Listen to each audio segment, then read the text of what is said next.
by the high-flying rhetoric that had characterized the previous generation of writers and had been discredited as part of the failed policies and propaganda of the Wilhelminian era.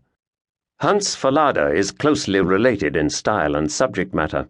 His novel Wer einmal aus dem Blechnapf frisst, loosely translated, Once You've Eaten Prison Grub, officially, Who Once Eats Out of the Tin Bowl, from the 1934 English translation, traces a former prison inmate's futile attempts to reintegrate into civil society after his release, only to find the return to and the pressures of free society impossibly difficult to negotiate.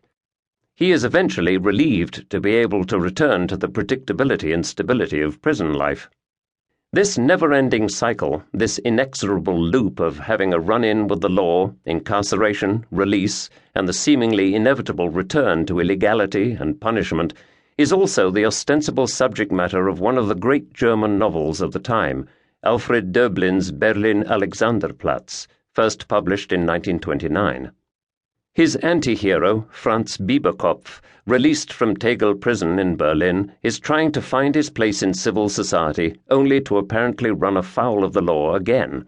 Imprisoned again, he suffers a psychological collapse. Eventually released from a psychiatric ward, he returns to Berlin, a broken man physically and spiritually. But the city of Berlin and the underclass from which Bieberkopf comes are the real heroes of this novel in many respects. The city, destructive and implacable, the underclass, inescapable. A more light-hearted satirical version of the big city and its merciless treatment of its inhabitants is Fabian, die Geschichte eines Moralisten. Fabian, the History of a Moralist, by Erich Kästner. Published in 1931, it was read by many as an indictment of the moral and political dissolution of German society in the 1920s, especially in Berlin. Once again, people, this time of all social classes, are shown as being chewed up by the mores of the modern metropolis, frantically trying to remain or become self-determined, but never quite succeeding.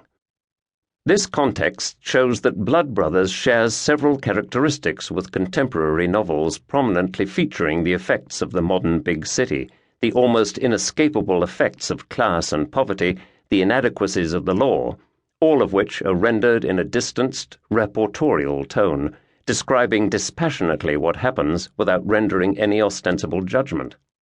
Yet somehow the empathy of the reader is engaged on the side of the main characters, even those who are quite unsavory. The aim is clearly social criticism, sometimes with a moral undertone, sometimes without.